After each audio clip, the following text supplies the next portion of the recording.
There has definitely been a lot more homeless people who are starting to visit San Rafael, mainly downtown San Rafael. One of the reasons being is because of the services that we provide. 90% of the emails I receive make reference to, quite frankly, to Ritter and St. Vincent's and the services they provide, and therefore that's the attraction. And so a lot of times, like, if you read something in the IJ, you'll see a lot of very angry comments. If you go to a city council meeting, there's a lot of people that are really upset on both sides of the issue. Parents won't take their children there because of the homeless hanging around. There's public nudity, there's drug use, there's needles in the grass. It's not safe for anybody to be there.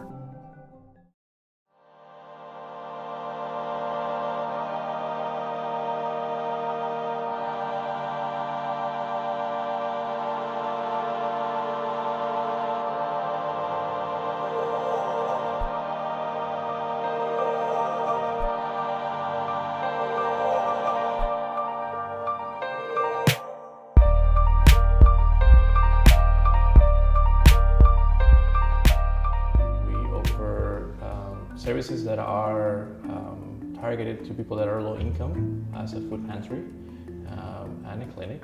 And then we also have what we call day services, which are shower and laundry services for people that are without a home. Downtown San Rafael is the home of the Ritter House, a safety net for Marin. In the early 1990s, as requested by San Rafael's City Council, its services were expanded to fit the needs of the homeless. These benefits, however, do not come without a cost.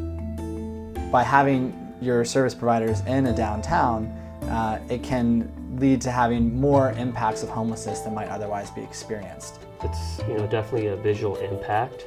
I think there's a lot of people who come into our downtown area, and based on just perception and how somebody looks, can be scary for them.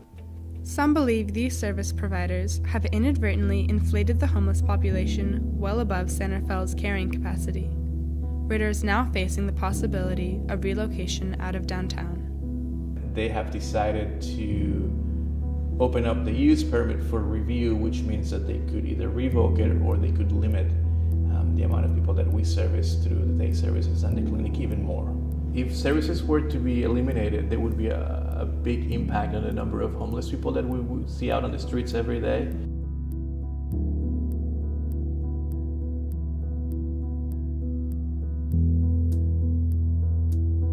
Are all homeless bad?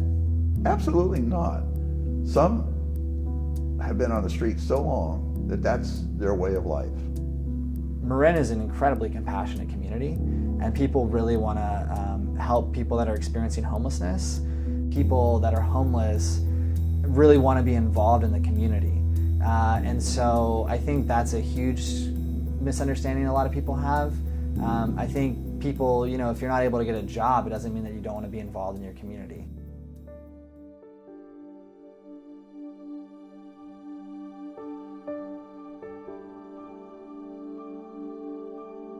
The challenge that we face these days is location. Rather than limiting services, we would like for them to help us find a location that we can move to, and that way help the businesses downtown deal with the homeless situation, but at the same time continue to offer services to those in the community that need access to them.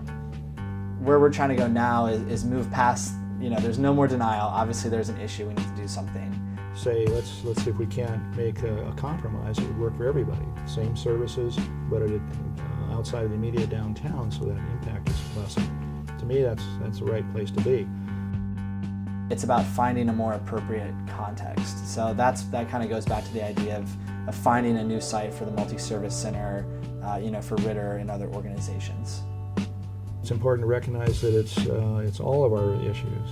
Quite frankly, you or I or any of us could have mental challenges, and that might result in us being homeless. And that's kind of the luck of the draw. And so I think that there's a segment of the population that certainly needs our help, and we should provide that as a community or society. And we're going to need help from everybody, because ultimately we really do want a better downtown